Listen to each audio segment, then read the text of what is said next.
Hello, here you see a particle system. The particles emit from the center of the scene into all directions. Nothing really spectacular, but if you count the particles, go to the attribute editor here and go to the particle shape, you see that we currently have 224.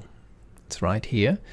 When we run the simulation a bit longer, we already have 383, and since they live forever, we'll count 10,000, 100,000, a couple of millions if we leave the animation going for a longer time. So basically we have lots of particles, and the amazing thing is we can give individual particles like 5 out of 10,000 individual attributes, but we cannot keyframe them and we cannot translate, scale or whatever.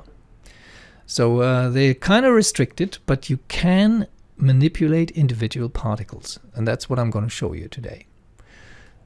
New scene. And the new scene will create a cube and move it to the left and scale it up like this. And we create a sphere which is next to the cube. Now we'll fill the sphere with particles. You go to FX here, and here you have the N particles, and the top entry here is fill object. Usually you would emit from that object, which would mean the particles are being generated on the vertices here and be emitted to the outside. But we want to fill that object, and we use the option box. In this case, it's by default the resolution is set to 10. If you set the resolution to 100, for example, you get lots and lots of particles which exactly represent the shape of that sphere. But we'll, for simplicity's sake, we'll reduce this to 5 and apply it. And when we hide the sphere now, H, we see the particles here sitting here. They're not very many really. If we select the particles here, we see under count it's 67, and they will stay 67, and they fall down to the ground because they have the nucleus. So let's select the nucleus now and reduce the gravity from 9.8, which is the gravity here on Earth, to 0. So they won't fall down anymore. They don't do anything basically, but we want to see them better. So let's select the particles again. That's the whole particle system here, and open the shading box. So the particle is under shading. Here you have the particle size. It doesn't help very much now, but it will help us later. We need to change the shading method from points to, for example, spheres. So we have lots of spheres now, and now we can go up to the particle size and reduce the radius to, say, 0.1. So that's the particles we have now, and down here you could give them another color, etc. So they still don't do anything, but we want to give them a little bit of turbulence. So let's select the particles and fields and solvers and turbulence. And what they do now, of course, is follow that turbulence magnitude of 5. Let's reduce that to 1, so it's just a little bit of a turbulence, like this. An interesting parameter here is under N particles, collisions, and they currently collide with other objects, but since no other objects are in the scene, they just float away and they interpenetrate each other, like the two ones here. If you tick self-collide, they will feel the others and behave differently. It's a much more complex simulation really, and I will activate that later again, but now I'll tick it off. We want the particles to go to that cube. And the selection sequence for that is always the same in Maya. You select the slave, which is the particles, they have to follow, and then the master, which is the cube, that's where they have to go to. So first the particles, then the goal object, and then you go to n particles, and right up here is goal. So we set the goal now. So the particles have a slight turbulence, and they want to move there. The attraction of the cube is so strong that they just ignore the turbulence field. It's too weak. The attraction is very strong. So we can change this, of course, but why do they assemble at the corners of the cube? Because the only vertices here are at the edges here. We can select the cube, go to polycube, and raise the subdivisions here, so the resolution basically like this. Then the simulation will go differently. So it depends on this, on the resolution, and it depends on how many particles you initially had inside of that sphere, of course. Now we can hide the cube, H, and this is the simulation we have.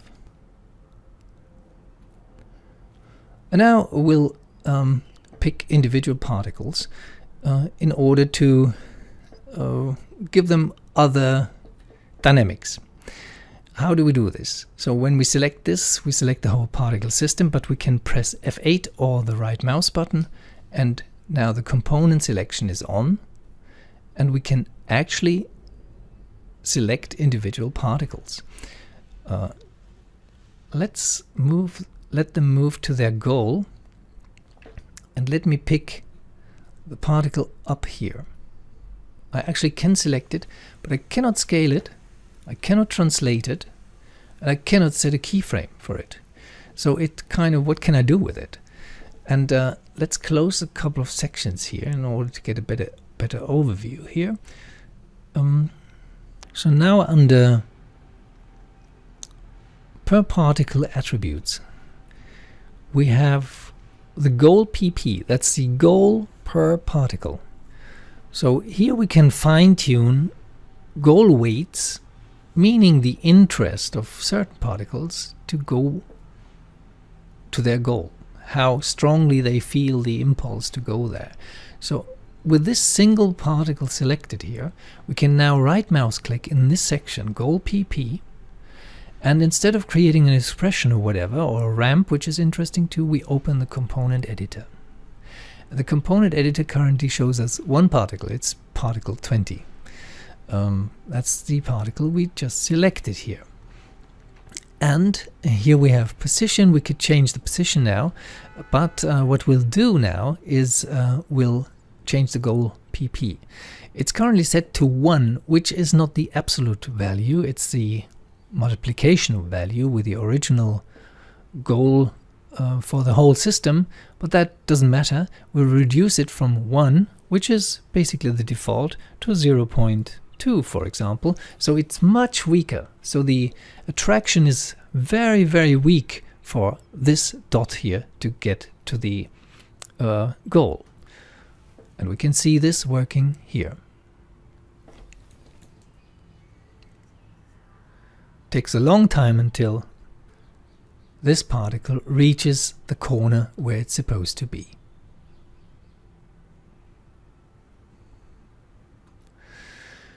When you go to the particle object again and close this section and go open these goal weights and objects here, you have two values which are global. They apply to the whole system. So the current weight is 0.5. You see that wobbling here. If you reduce this to say 0.2, the attraction of the cube is much weaker.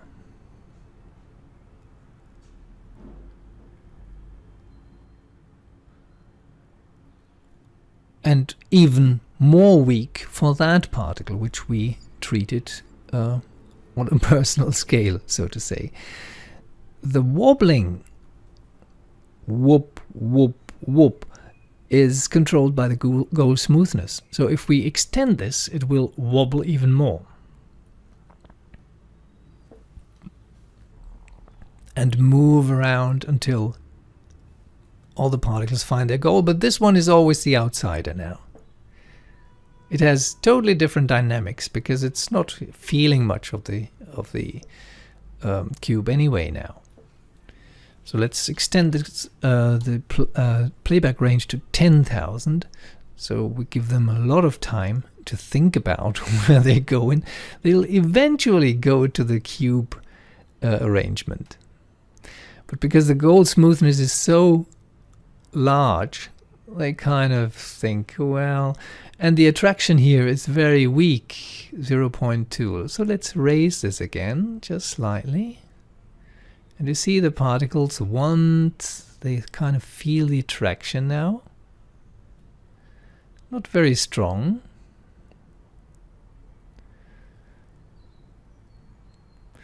And if we reduce the goal smoothness now, they will change their mind.